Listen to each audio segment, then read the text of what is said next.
April 22ஆம் தேதி பாகிஸ்தான் பயங்கரவாதிகள் பகல்காமில் தாக்குதல் நடத்திய நிலையில் பாகிஸ்தான் மற்றும் ஆக்கிரமிப்பு காஷ்மீர் பகுதிகளில் இருந்த பயங்கரவாத முகாம்கள் மீது இந்திய ராணுவம் தாக்குதல் நடத்தியது மட்டுமின்றி அந்நாட்டு அரசுக்கு பெரும் நெருக்கடியை ஏற்படுத்தியது.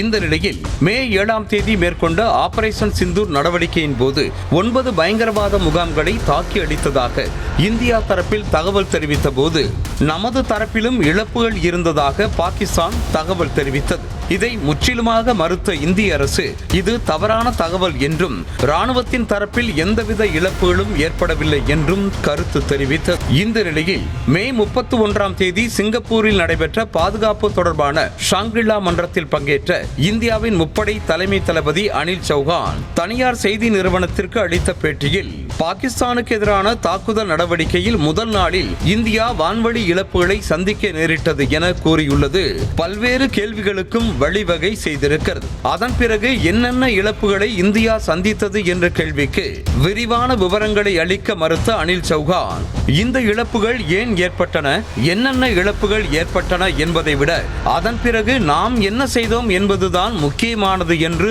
கருத்து தெரிவித்திருக்கிறார். சில இழப்புகளை இந்தியா சந்தித்த பிறகு தனது வியூகங்களை மாற்றிக்கொண்டது.